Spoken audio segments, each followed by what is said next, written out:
find plenty of negative things to say about LeBron James. Without hesitation. I won't, but I could. Let me stick to basketball and tell you this. He's on a Mount Rushmore. He's one of the greatest players to have ever lived. I have him number 2 all time. But I appreciated and respected your take, Will Bond, on Get Up earlier when you talked about Kobe.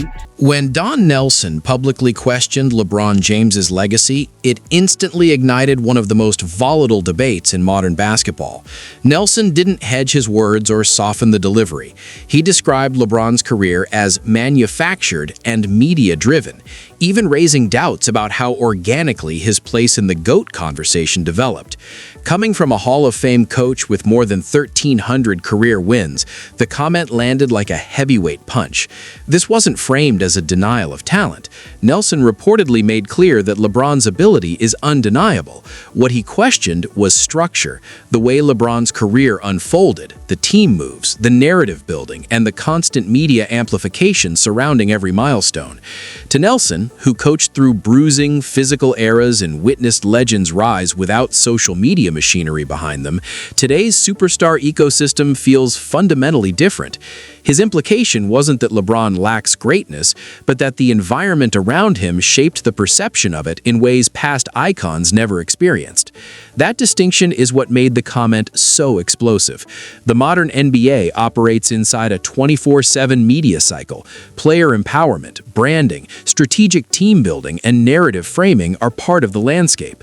LeBron's career, from the decision to championship runs with multiple franchises, unfolded in that spotlight. For supporters, that adaptability across eras and rosters strengthens his legacy. For critics, aligned with Nelson's perspective, it raises questions about whether greatness was cultivated as much as it was earned. The reaction was immediate. Fans divided into camps. Some praised Nelson for voicing what they believe is an uncomfortable truth about media influence in the GOAT debate. Others viewed the remarks as dismissive of a 4-time champion and all-time leading scorer whose longevity is unprecedented. Debate shows amplified it. Analysts dissected it. Social platforms turned it into a cultural flashpoint. What gives the moment weight is Nelson's resume. As a coach who helped shape multiple eras of the league, his words carry institutional credibility. Whether one agrees or disagrees, the critique forces a larger conversation. In an age of branding, player movement, and non-stop coverage, how much of legacy is performance and how much is narrative? That's the uncomfortable question at the played 7 more years than Michael Jordan. We want to talk about 30 points, all right? Like the 30-point record. How about this 30-point record, Swagoo? Did you know that Michael Jordan averaged 30 in his career? Yep, I did. Did you know that Michael Jordan went 7 straight years averaging over 30? Yes. Did you know that? I mean, it's just unbelievable to me. Listen, and then I bring this stuff up, and I'm hating. When a figure like Don Nelson speaks on basketball greatness, it carries a different kind of weight. This is someone who has been around the NBA since the 1960s, who coached against Larry Bird, Magic Johnson, and Michael Jordan in their primes. That resume demands attention. It represents decades of locker rooms, playoff battles, and front-row seats to history. So when he labels LeBron James's legacy manufactured, it doesn't feel like background noise. It feels like a direct challenge. The timing adds fuel. In early 2025, LeBron is still active, still compiling numbers, still shaping his narrative with polished interviews and calculated messaging. For over 2 decades, he has managed his public image with precision. Nelson's use of the word manufactured strikes at that very foundation. It shifts the debate from talent to context, from what LeBron accomplished to how it was built and presented. Nelson's critique reportedly centers on 3 core ideas. First, the super team era. From his perspective, LeBron didn't just join strong teams, he influenced roster construction. The move from Cleveland to Miami to join Dwayne Wade and Chris Bosh changed the league's free agency culture. Returning to Cleveland alongside Kyrie Irving and later adding Kevin Love reinforced that player-driven blueprint.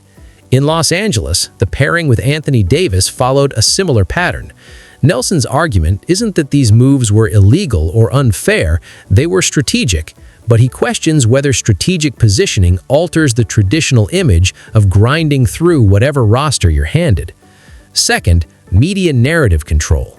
Nelson suggests that LeBron's career has been framed in consistently favorable light. When he loses, context often cushions the blow. Roster weaknesses, historically strong opponents, injuries. He contrasts that with how Jordan's losses were remembered, arguing that setbacks in earlier eras stuck more bluntly to the player. The implication isn't that LeBron avoided criticism. 2011 against Dallas is proof of intense backlash, but that the long-term framing has often protected his mythos. Third, the path itself. Nelson reportedly argues that LeBron chose situations positioned to compete rather than enduring prolonged rebuilds. He compares that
we're going to be talking about if it's the beginning of the end of the LeBron James GOAT narrative.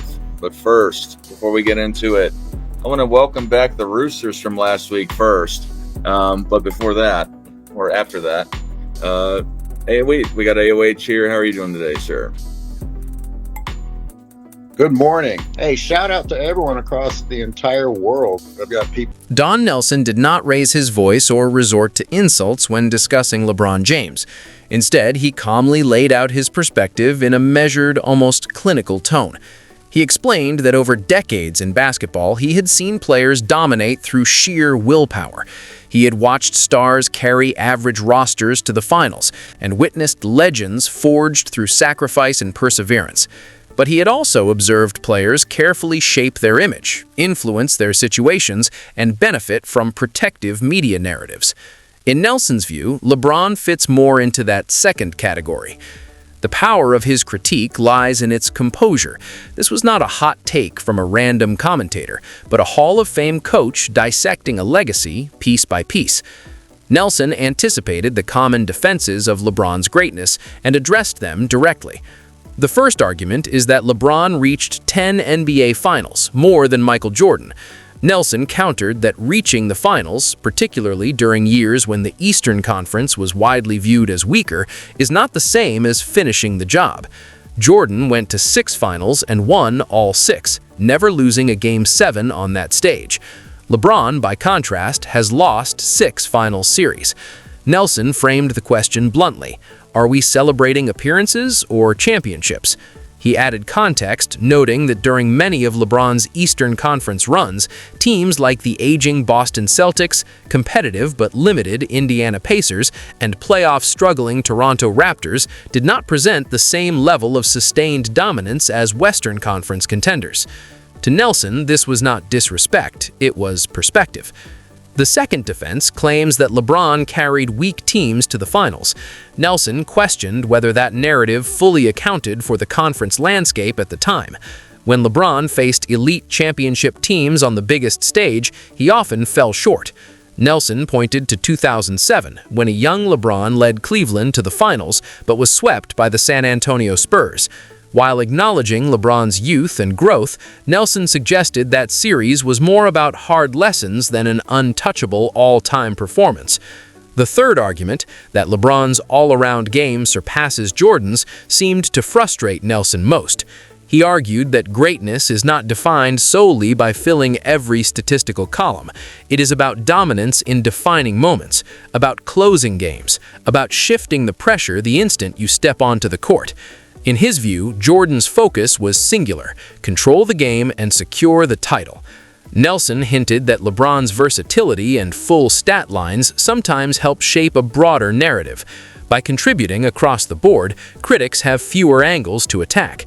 But Nelson questioned whether that approach always aligns with the mindset of a pure closer. He drew a philosophical distinction in clutch situations.